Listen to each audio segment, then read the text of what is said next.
Revisions, downgrades and outright U-turns. This month we're looking at areas where events have persuaded us to change our forecast.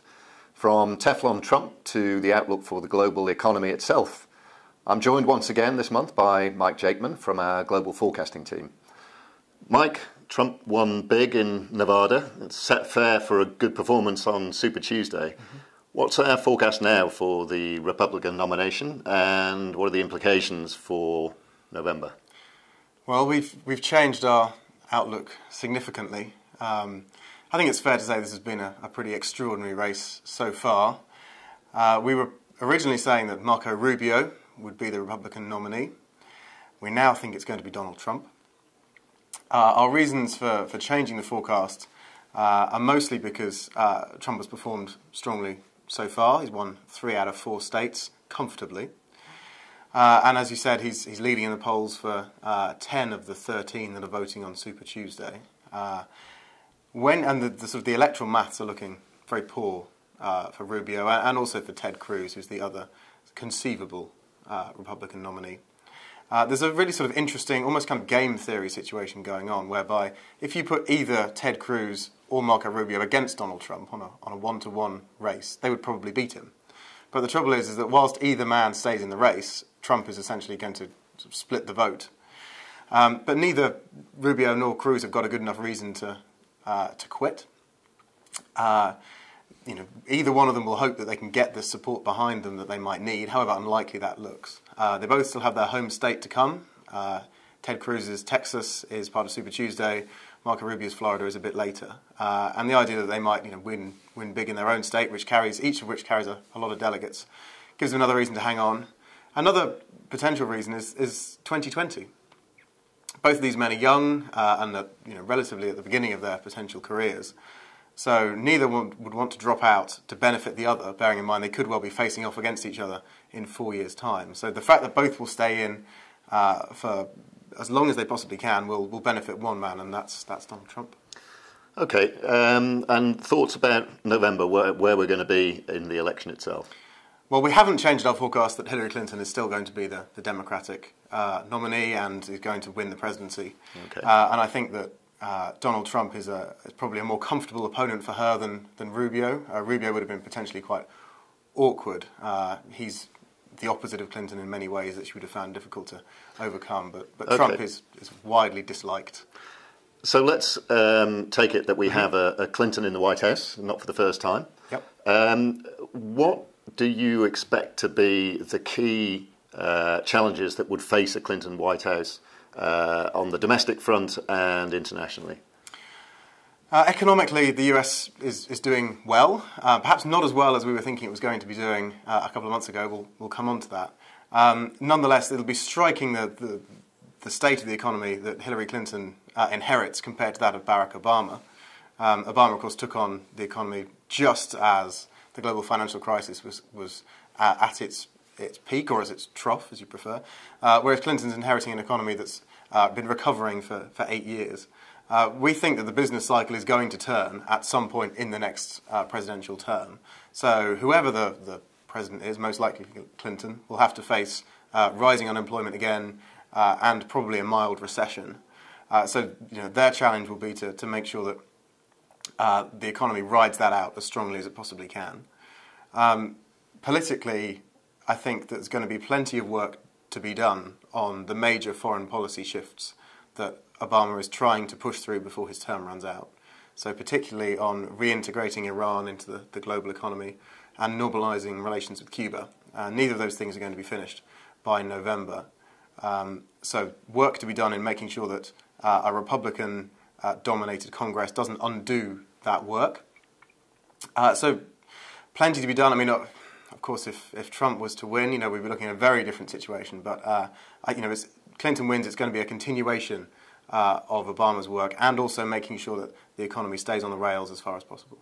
Okay, let's move across the Atlantic. In Britain, British voters will be going to the polls on June the 23rd to decide whether to stay in the EU or whether to leave. What's our expectation for the outcome of that vote?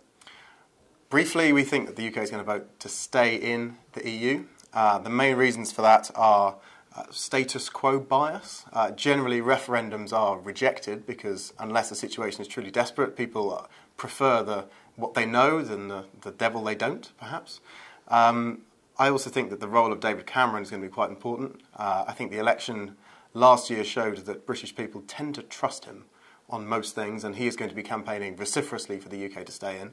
This, of course, is a referendum he didn't even want to have. And then also I think that there hasn't really yet been a clear case for why the UK should leave. One of the sort of features about the Scottish referendum, which meant that was a lot closer than perhaps it could have been, is because the SNP were able to explain in quite detailed way what Scotland would gain from leaving the UK, whereas I've yet to see any evidence that Britain would benefit economically from Britain leaving the EU. So those are the kind of three core reasons behind our forecast for why Britain's going to stay in.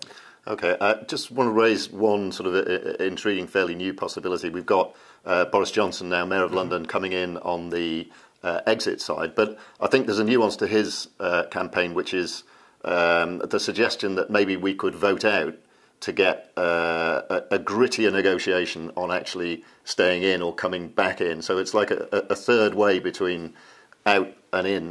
What are your thoughts on that? Does that change the picture? I think that's largely nonsense, to be honest. I think Boris is a factor in the fact that he's come out against staying in the EU, and I think that he's very popular. He's perhaps not as influential as he is popular, if you see what I mean, with that differentiation. I think that the deal that David Cameron did was at the sort of upper end of expectations. I think he delivered as close to as much as we could ever expect he was going to. So therefore the idea that Europe, which you may notice have got a few other things to be thinking about at the moment, the idea that we could leave and then very quickly come back with better terms than we had before we left, or the idea that Britain could negotiate a bit harder is really fanciful. So, and I think that referendums tend to work best when there's a clear differentiation of options, and I think this third way would only muddy the waters. Okay, let's move on from there then.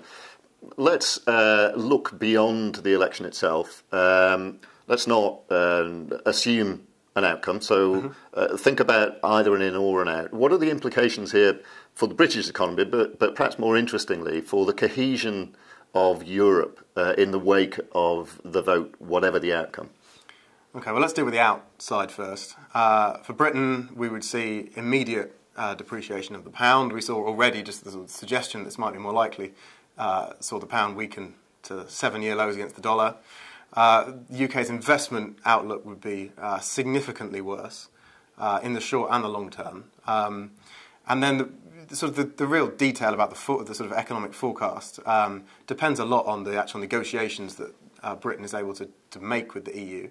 I mean, we're sort of assuming it would be something like Norway, where Britain would manage to keep its free trade in goods, but would have to accept a lot of the European legislation on how to maintain access to that market.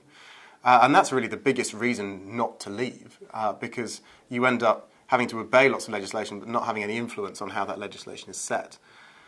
And in terms of Europe, this is bad. This is really bad for Europe. Britain is a huge part of the EU economy. And it's not been an especially difficult member, in spite of Cameron's latest deal. So we would be revising down our forecast for European growth across the whole region if Britain were to exit. The worst of it would be felt in Britain, but let's say this would have big effects across the whole continent. And does an in vote simply negate that negative picture, or does it bring positive benefits of its own? No, I don't think so. I don't think that an in vote is what we're predicating our forecasts on, and our forecast is of steady but unspectacular European growth with some real challenges on the horizon. Not just the idea of sort of completely reintegrating Greece into Europe, and we still think there's a very high chance of Greece leaving the EU, the Eurozone. But looking ahead, demographics are very poor, and the idea of ever closer union is really struggling with all of the migrant crisis. I mean, there is so much downside risk to Europe right now that it's very difficult to see there would be a kind of a kick and a positive effect from Britain staying in. Okay, You've mentioned economic prospects in Europe and the sort of clouds of uncertainty that are gathering above it. Let's move more widely still. We've just downgraded our forecast for the global economy as a whole this year. Growth was 2.6%. We're now saying 2.3%. What are the drivers behind that downgrade? Mathematically, that's mostly a cut to our US forecast, which we thought was going to grow by 2.4% this year, and it's now down to 2%. And of course, the US is such a big economy that counts for that. Other countries we've downgraded include South Africa, Brazil, and a bit of Russia. Those three countries are all going to have a dire year. Our general feeling with the global economy, though, is actually the medium-term outlook we think is a bit poorer than it was previously. We've made a few changes to our interest rate forecasts. We now think that the Bank of England and the ECB are going to keep their interest rates on hold at these current record lows until 2020.